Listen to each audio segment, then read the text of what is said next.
Science Galaxy के YouTube मंच पर आपका एक बार पुनः स्वागत है। और आज का हमारा टॉपिक है प्रकाश यानी लाइट। आज हम लोग सीखेंगे लाइट के बारे में। तो सबसे पहले बात आती है कि प्रकाश है क्या चीज। जनरली हम लोगों ने अनुभव किया होगा कि जब हम किसी अंधेरे कमरे में बैठे होते हैं तो जो भी वस्तुएं रखी होती हैं वे वस्तुएं हमें दिखाई पड़ती हैं या नहीं पड़ती, तो इसको हम बहुत साधारण से उत्तर दे सकते हैं कि हमें कोई वस्तु दिखाई नहीं पड़ती। लेकिन अगर उसी कमरे में हम कोई मोमबत्ती जला करके रख दें, कोई लैंप जला करके रख दें, तो हम क्या पाते हैं कि जो भी वस्तुएं रखी हैं वो हमको दिखाई पड़ती हैं। इसका कारण क्या है? इसका कारण यह है कि उस वस्तु से कोई तरंगें निकलती हैं, वो तरंगें अन्य वस्तुओं पर पड़ती हैं और वहां से टकरा करके हमारी आंख तक पड़ती हैं, हमारी आंख तक पहुंचती हैं, जिससे हमें वो वस्तु दिखाई देने लगती है।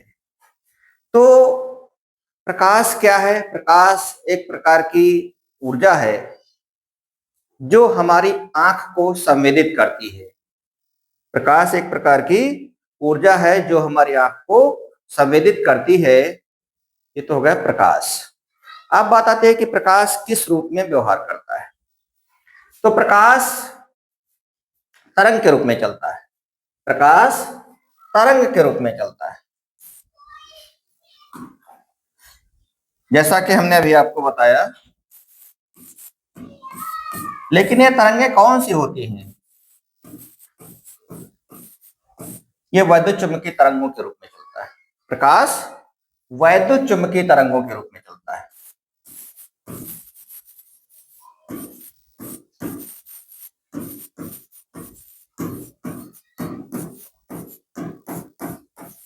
इनकी तरंगें कैसे होती हैं? वैद्युत चुंबकीय तरंगें होती हैं।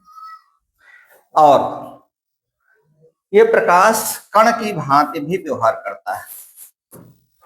सोलर पैनल जो हम देखते हैं कि प्रकाश से हमारा ये पैनल हमको बिजली देता है, यानी हमको इलेक्ट्रिसिटी प्रदान करता है, तो ये कण की भांति भी व्यवहार करता है। प्रकाश कण की भांति भी व्यवहार करता है, यानी फोटॉन के रूप में व्यवहार करता है। तो प्रकाश तरंग की भांति व्यवहार करता है और प्रकाश कण की भांति भी व्यवहार करता है। परिभाषा में हमने क्या कहा कि प्रकाश वह वस्तु है जो हमारी आंख को संवेदित करती है। प्रकाश वह वस्तु है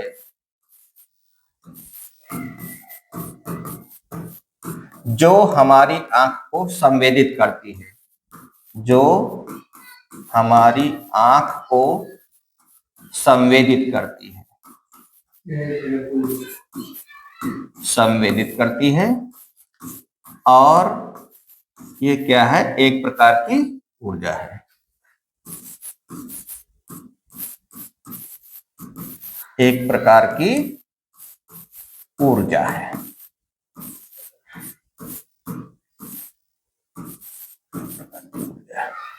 किस रूप में व्यवहार करता है? तो ये तरंग की भांति भी व्यवहार करता है और कण की भांति भी व्यवहार करता है।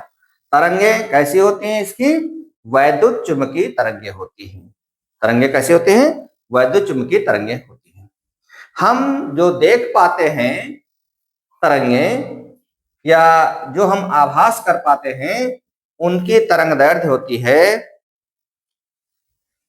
3800 से लेकर के 3900 से लेकर के, या कहीं कहीं 4000 आपको लिखा हुआ मिलेगा, 4000 से लेकर के 7800 एंगस्ट्रॉम की तरंग दैर्ध्य वाली आवृत्ति वाली तरंगों को ही हमारी आंखें आभास कर पाती हैं। ये बात को हमें ध्यान रखना है। 4000 से 7800 अलग अलग जगहों पर अलग अलग फिगर मिलता है। कहीं 3900 लिखा होता है, 3900 से 7800 एंगस्ट्रॉम, और कहीं कहीं पर 4000 से 7800 लिखा होता है। तो इसमें जो भी फिगर आए वो आप उसको लिख सकते हैं, कोई दिक्कत वाली बात नहीं। ये तरंग दैर्ध्य होती है। तरंग दैर्ध्य आप हमारा पिछले इसमें अध्याय में देखा था, जब हम आपको तरंग गति और ध्वनि पढ़ा रहे थे, वहां पर हमने तरंग दैर्ध्य की चर्चा किया था कि तरंग दैर्ध्य क्या होती है। तो हमने देखा कि प्रकाश क्या है और प्रकाश किस भांति व्यवहार करता है। एक और इसका लक्षण है कि प्रकाश हमेशा किस रूप में चलता है, सीधी रेखा के रूप में चलता है। प्रकाश किरणें जो होती हैं वो हमेशा सीधी रेखा में चलती हैं। प्रकाश किरणें हमेशा सीधी रेखा में चलती हैं, हमेशा सीधी रेखा में चलती हैं। तो ये तो रहा कि प्रकाश क्या है और ये कैसे व्यवहार करता है। अब इसके बाद में आती है बात कि प्रकाश की स्पीड क्या होती है। ये जो तरंगें चलती हैं इनकी स्पीड क्या होती है।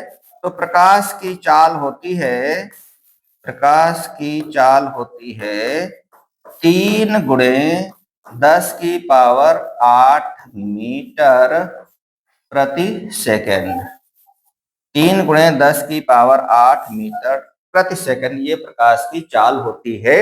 यहां से एक क्वेश्चन जनरली पूछ लिया जाता है और एक क्वेश्चन यहां से पूछा जाता है। ये दो क्वेश्चन बहुत महत्वपूर्ण हैं। और एक क्वेश्चन यहां से पूछा जाता है कि दृश्य प्रकाश, ये हमारा जो हमको दिखाई पड़ता है जिसको हम कहते हैं दृश्य प्रकाश। तो दृश्य प्रकाश की तरंग दैर्ध्य क्या होती है ये हमसे पूछा जाता है, तो इस बात को हम ध्यान रखेंगे।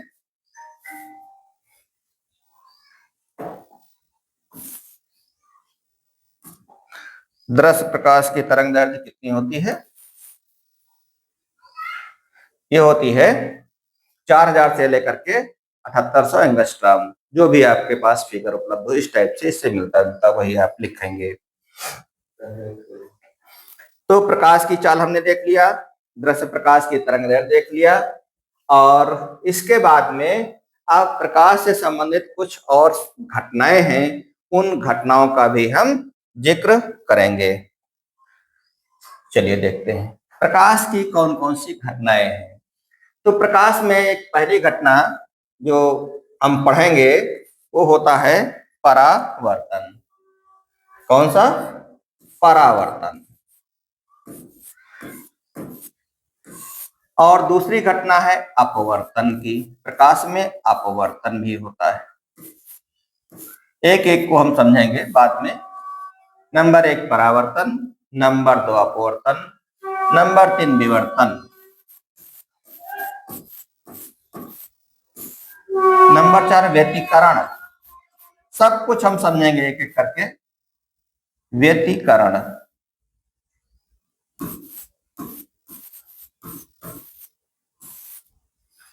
और होता है इसमें ध्रुवण, पोलराइजेशन। क्या होता है? ध्रुवण होता है। और प्रकाश में होता है वर्ण विक्षेपण। वर्ण विक्षेपण, वर्ण विक्षेपण। इन प्रत्येक घटनाओं को हम देखेंगे। क्या क्या बताया गया प्रकाश में? प्रकाश में परावर्तन होता है, प्रकाश में अपवर्तन होता है, प्रकाश में विवर्तन होता है, प्रकाश में व्यतिकरण होता है, प्रकाश में ध्रुवण होता है और प्रकाश में वर्ण विक्षेपण होता है। ये सारी घटनाएं जो है हमको इंटरमीडिएट कोर्स में पढ़ना है। हाई स्कूल लेवल पर जो घटनाएं हैं पहले हम उनको समझाएंगे, इसके बाद में आगे बढ़ते हुए हम इंटर लेवल की भी घटनाओं को समझाएंगे। तो आज हम स्टार्ट करते हैं परावर्तन क्या है।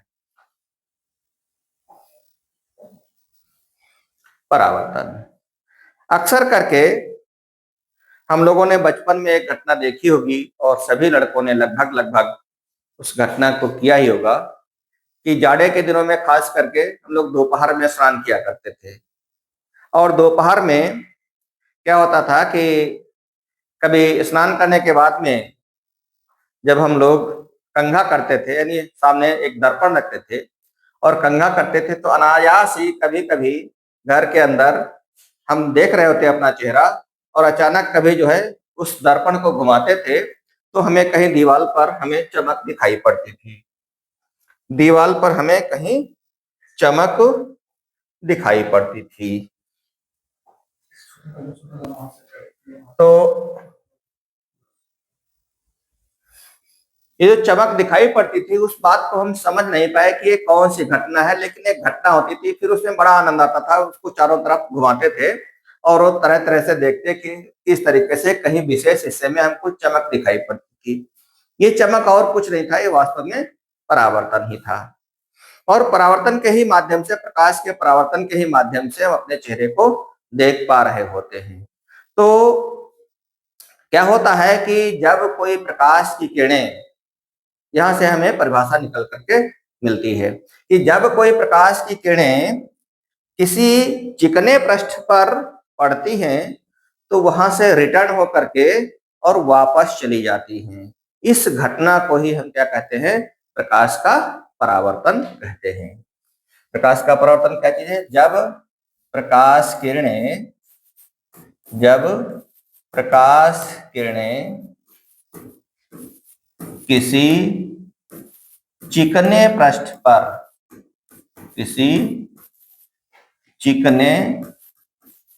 पृष्ठ पर पड़ती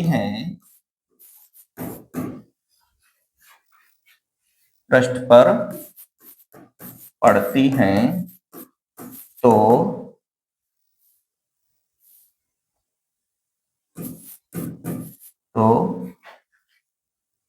परावर्तित होकर या दूसरी दिशा में चली जाती है, तो दूसरी दिशा में चली जाती हैं।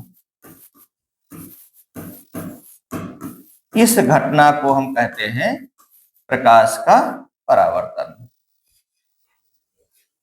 अब बात आती है कि ये परावर्तन की घटना को हम कैसे समझें। दूसरी दिशा में जाती हैं तो क्या कोई इनका विशेष एंगल होता है? ये बात हम देखें कैसे क्या होता है। तो ये परावर्तन की घटनाएं हम देखेंगे मुख्य रूप से 3 प्रकार से। एक तो हम देखेंगे कि जब हमारा पृष्ठ समतल हो। पृष्ठ कैसा हो? समतल हो। तो जब हमारा समतल पृष्ठ होगा तो क्या घटना हमको देखने को मिलेगी? और दूसरी घटना हम देखेंगे जब पृष्ठ कैसे हो आपके? वो हो वक्रीय। पृष्ठ हो वक्रीय। अब ये वक्रीय पृष्ठ हमारे 2 प्रकार के हो सकते हैं। एक हो सकता है अवतल और दूसरा हो सकता है उत्तल। ठीक है। तो इन वक्रीय पृष्ठों को हम गोलीय पृष्ठ भी कहते हैं। क्या कहते हैं? गोलीय पृष्ठ। तो इसमें हमको 2 प्रकार के पृष्ठ मिलेंगे, अवतल पृष्ठ और उत्तल पृष्ठ। तो सबसे पहले हम आज अध्ययन करेंगे समतल पृष्ठ पर प्रकाश का परावर्तन कैसे होता है। फिर हम इन वक्रीय पृष्ठों पर भी हम अध्ययन करेंगे प्रकाश के परावर्तन की घटना का। चलिए आगे समझते हैं।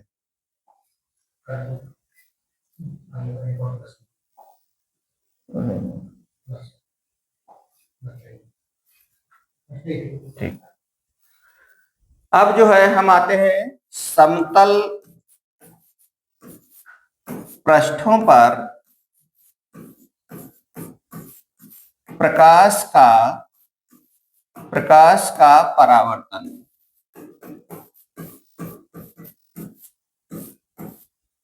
इसमें सबसे अच्छा उदाहरण हमारा आ जाएगा समतल दर्पण, या जो घरों में जिससे हम जो कंघा करते हैं, बाल खींचते हैं, समतल दर्पण सबसे अच्छा। इसका प्रयोग हम देखेंगे समतल दर्पण पर प्रकाश का परावर्तन।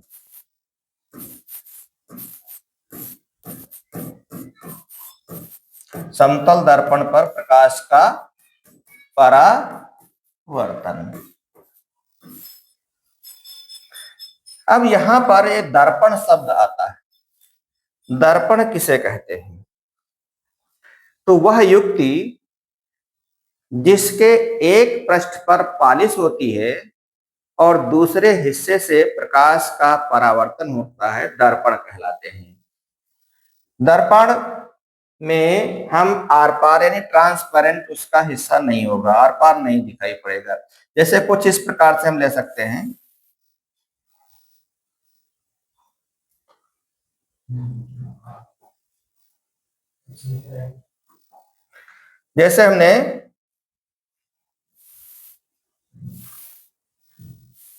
जैसे हमने लिया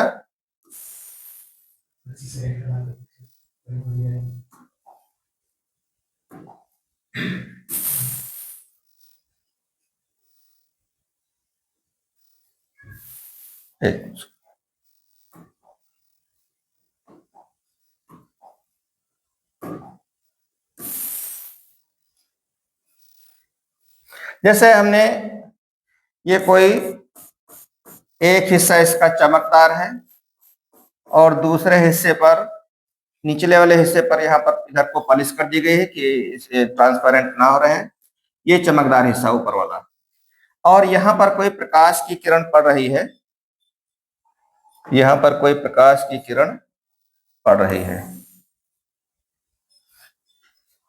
जिस बिंदु पर प्रकाश की किरण पड़ रही होती है, इस बिंदु को हम कहते हैं आपतन बिंदु। क्या कहते हैं? आपतन बिंदु कहते हैं। और जो किरण पड़ रही होती है, इसको हम आपतित किरण कहते हैं। आपतित किरण, अच्छे तरीके से समझिए। इस बिंदु को जहां पर एक किरण पड़ रही है, इसको हम कहते हैं आपतन बिंदु। इस बिंदु को हम क्या कहेंगे? आपतन बिंदु कहेंगे। आपतन बिंदु। अब जब यहां पर कोई प्रकाश की किरण पड़ती है, तो फिर क्या होता है? यहां से एक हम लंब अगर डाल दें, यहां से हम एक लंब डाल दें अगर इस पर,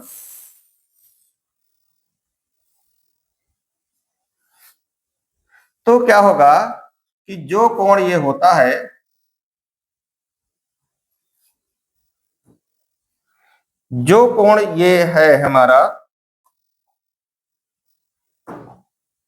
ये वाला, इतने ही कोण पर इधर को, इतने ही कोण पर इधर को यह किरण वापस चली जाती है। उतने ही कोण पर यह किरण वापस चली जाती है। तो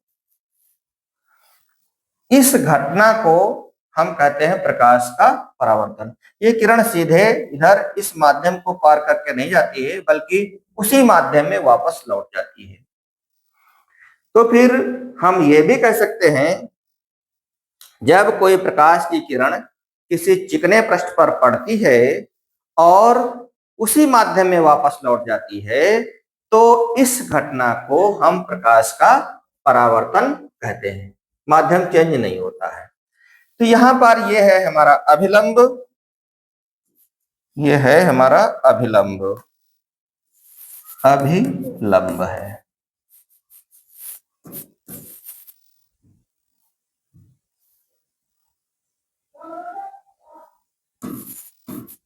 अभिलंब।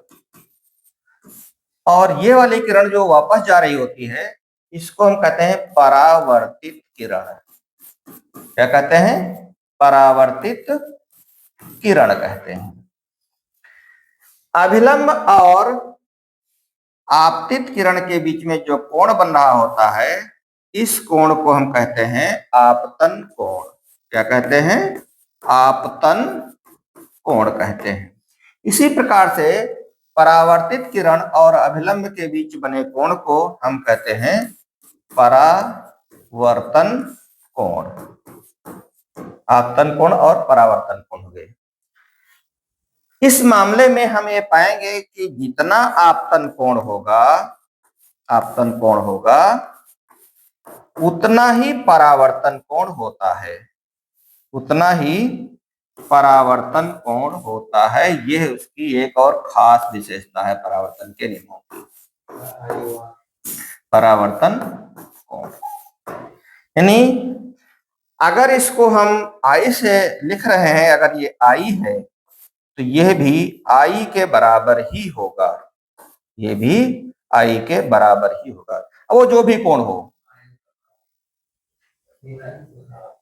अगर इसको हम आर मान रहे हैं, इसको मान लिया हमने आर मान लिया है, इसको आई मान लिया है, तो उस केस में ये आई बराबर क्या हो जाएगा, आर के हो जाएगा, आई बराबर आर के हो जाएगा। तो ये ध्यान रखना है कि परावर्तन की घटना में आपतन कोण और परावर्तन कोण सदैव बराबर होते हैं। ये इसका एक पहला नियम हो जाता है कि परावर्तन कोण सदैव आपतन कोण के बराबर होता है या आपतन कोण सदैव परावर्तन कोण के बराबर होता है। तो चूंकि बाद में हम जज करते हैं परावर्तन कोण को, इसलिए हम यहां से कह लें तो ज्यादा अच्छा रहेगा कि परावर्तन कोण सदैव आपतन कोण के बराबर होता है। आपतन कोण तो हमारे द्वारा निर्धारित है लगभग। अब इस घटना को समझने के लिए हम एक प्रैक्टिकल के माध्यम से इसको समझ सकते हैं बहुत ही आसानी से। चलिए देखते हैं थोड़ा सा इसको व्यवहारिक रूप से।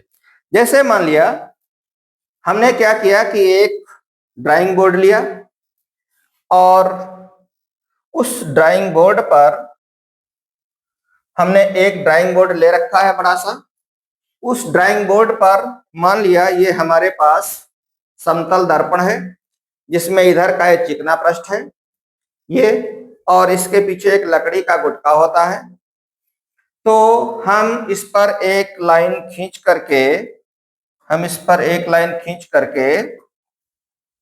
और इस दर्पण को हम रख दिया करते हैं। ऐसे हमने रख दिया, यहां पर मान लिया हमने इसको दर्पण को यहां पर सेट कर दिया,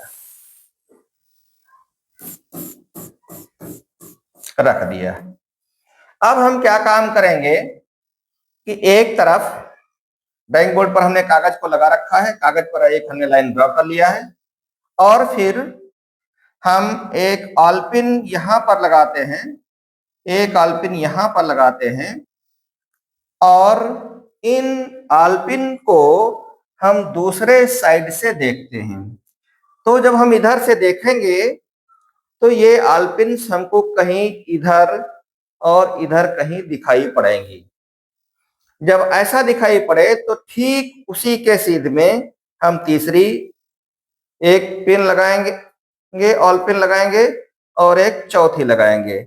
इस प्रकार से लगाएंगे कि यह चारों पिने एक सीध में आ जाएं। अब इन पिनों को हम निकाल करके इनका गोल स्थान बना लेंगे, और गोल स्थान बनाने के बाद में इनको जब हम एक पटरी की सहायता से इनको हम खींचेंगे, इसको इधर खींच देंगे, इसको इधर खींच देंगे, मैं भी बता रहा हूं, और यहां से जब हम अभिलंब डालेंगे फिर इस कोण को नापेंगे, तो ये जो हमारा आपतन कोण होगा, चलिए मैं ड्रा ही कर देता हूं।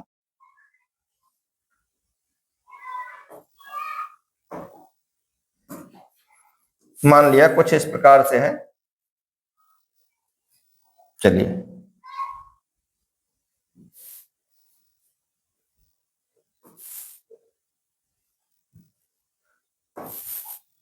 ये हमारी पहली पिन थी, ये हमारी पहली पिन थी, और ये हमारी दूसरी पिन है, ये मान लिया। तो फिर इनका यहाँ कहीं प्रतिबिंब दिखाई पड़ेगा, इधर दिखाई पड़ेगा, तो इनको मिलाते हुए हमने एक लाइन और ड्रा कर लिया।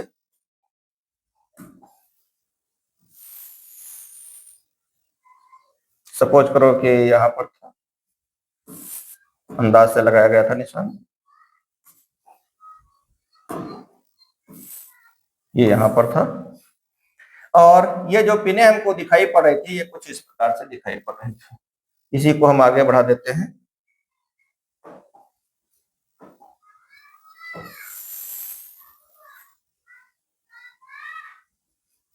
ये पिने कहीं हमको यहाँ पर दिखाई पड़ रही थी, तो उसके सीध में हमने दो पिने और लगाया था। अब हम क्या काम करें कि इन पिनों को निकाल करके हमने जब लाइन ड्रॉ कर लिया और यहां से हमने अभिलंब खींच दिया, यहां से अभिलंब खींच दिया, ये है हमारा क्या, अभिलंब है। अभिलंब है।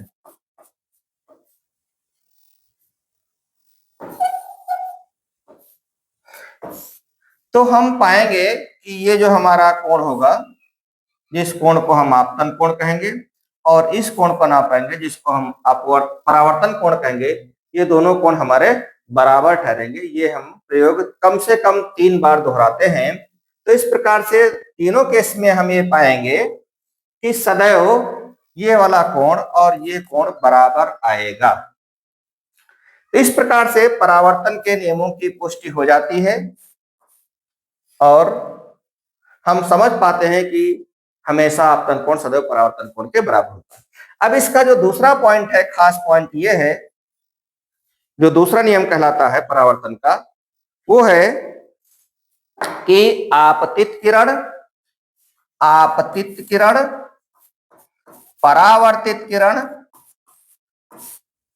और आपतन बिंदु पर अभिलंब, आपतन बिंदु पर अभिलंब सदैव एक तल में होते हैं। यह दूसरा नियम है। यह है हमारा आपतन बिंदु, आपतन बिंदु। तो दो मुख्य नियम है परावर्तन के।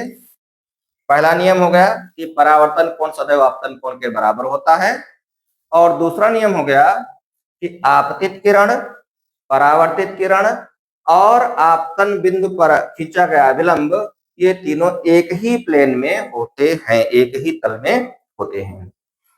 तो इस प्रकार से हमने परावर्तन की घटना को अच्छी तरीके से समझा। आप भी घर पर इन तरीके के प्रैक्टिकल्स को कर सकते हैं बहुत ही आसानी से।